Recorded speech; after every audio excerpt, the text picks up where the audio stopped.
అలానే విశేషరావు కులం కూడిపెట్టదు అని అంటారు పెద్దలు, కానీ కులం మాత్రం కేసుల నుంచి తప్పించగలదు అనేటువంటి అభిప్రాయం ఇప్పుడు మంగిలి కేసును పరిశీలిస్తే స్పష్టమవుతుంది. దానికి కారణం ఏంటంటే గిరిజనులు కాబట్టి, ఎస్టీలు కాబట్టి, గిరిజన యువత కాబట్టి మంగిలి మీద ఈ కేసులు గందరగోళం చేస్తున్నారు అనేది వచ్చింది. వాస్తవంగా దాదాపు 150 కోట్ల రూపాయలకు సంబంధించినటువంటి ఫ్రాడ్ జరిగింది. అది మంగిలికి తమ్ముడు, మంగిలికి సంబంధించిన స్నేహితులు కలిసి చేశారనేది ప్రధానమైనటువంటి ఆరోపణ.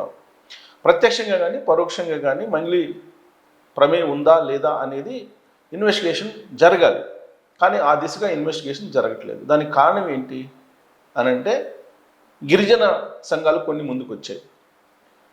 మంగిలి గిరిజన కాబట్టి, గిరిజన మహిళ కాబట్టి, కష్టపడి పైకి వచ్చింది కాబట్టి కావాలని కొంతమంది కుట్రమని ఈ విధంగా మంగిలిని టార్గెట్ చేశారు. సెలబ్రిటీ హోదాను సంపాదించుకున్నటువంటి మంగిలి ఇప్పుడు ఈ కేసు కారణంగా దెబ్బతింటుంది, ఆర్థికంగా నష్టపోతుంది. ఇదంతా కూడా కేవలం గిరిజన మహిళ కాబట్టి చేస్తున్నారు అనేది కొన్ని గిరిజన సంఘాలు వచ్చి చేసినటువంటి ఆరోపణ.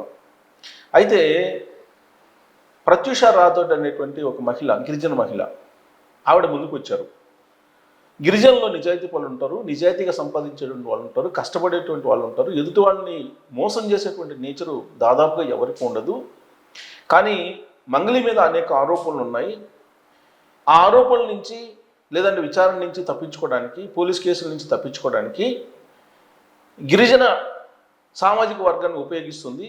ఇది ఆ సామాజిక వర్గానికే చెడ్డ పేరు లాగా కనిపిస్తుంది. కాబట్టి దయచేసి బాధితుల పక్షాన మంగిలి నిలవాలి, బాధితులకి న్యాయం చేయాలి, గిరిజన సామాజిక వర్గం యొక్క నిజాయితీ ఏందో నిరూపించాలని చెప్పి ప్రత్యూష రాథోడ్ ఇప్పుడు డిమాండ్ చేస్తూ ఉన్నారు. ఇప్పుడు సత్యవతి రాథోడ్ అలియాస్ మంగిలి, అసలు పేరు సత్యవతి రాథోడ్. ఇప్పుడు వీళ్ళిద్దరి మధ్య సోషల్ మీడియాలో ఒక వార్ జరుగుతుంది. మంగిలినేమో కొన్ని గిరిజన సంఘాల నేతలను తీసుకొచ్చి ఈ కేసు విచారణ నుంచి ఉపశమనం పొందడానికి ప్రయత్నం చేస్తున్నారు అనేది ప్రత్యూష రాథోడ్ అభిప్రాయం. అందుకే పోలీసుల మీద ఒత్తిడి తీసుకురాకుండా, గిరిజన సామాజిక వర్గం అనేటువంటి ఒక సింపతి రాకుండా ప్రత్యూష రాథోడ్ తెర మీదకి వచ్చారు. వచ్చి ఖచ్చితంగా మంగిలిని విచారించాల్సిందేను, మంగిలి కేసుని క్లోజ్ చేయడానికి లేదు, మంగిలి కేసుని విచారణని వేగవంతం చేయాలి, బాధితులకు న్యాయం చేయాలి, అప్పుడే గిరిజన సామాజిక వర్గం అంటే ఏమిటి, ఎంత నిజాయితీగా ఉంటుందో అనేది సమాజానికి నిరూపించాలి అని చెప్పి ఆవిడ అడుగుతూ ఉన్నారు. సో మంగిలి మాత్రం ఈ కేసు నుంచి దాదాపు ఉపశమనం పొందినట్టు ఈ 2 రోజుల నుంచి పరిస్థితులను కనుక గమనిస్తే అర్థమవుతుంది. వాస్తవంగా మధు అరెస్ట్ అయ్యాడు. ఈ కేసుకు సంబంధించి మొత్తం నేనే చేసిన, మంగిలికి సంబంధం లేదని చెప్తున్నాడు. అసలు మంగిలి మధుతోటి నాకు పరిచయం లేదంది. ఆ తర్వాత మంగిలి ఇంట్లో డబ్బులు లెక్క పెట్టేటువంటి వీడియో బయటకు వచ్చినప్పుడు మధు అక్కడ ఎందుకున్నాడు, మధు ఎందుకు లెక్క పెడుతున్నాడు అని అంటే మధుకి ఎప్పుడో నేను ఆ బంగ్లాన్ని ఇచ్చేసాను, అమ్మాను అని చెప్పి చెబుతున్నారు. ఎప్పుడు అమ్మారు ఏంటి అనేది తెలియదు.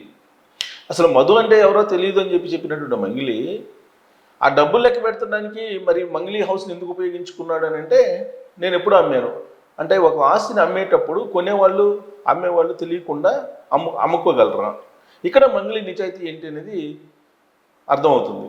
సో కాబట్టి ఈ కేసుని నిష్పక్షపాతంగా కనుక పోలీసులు విచారించకపోతే ఖచ్చితంగా మంగిలి డీజీపీని లేదంటే కమిషనర్ని కలిసి ఫోటోలు పెట్టినటువంటి ప్రభావం ఉంది అనేటువంటి అభిప్రాయం కలగక మానదు కొంతమందిలో. సో కాబట్టి ఇప్పటికైనా గిరిజన సామాజిక వర్గానికి సంబంధించినటువంటి నేతలు కొంతమంది ముందుకు వచ్చి మంగిలి కేసుని పూర్తి స్థాయిలో విచారించాలి, అసలు ఏం జరిగిందని బయట పెట్టాలని డిమాండ్ చేస్తున్నారు.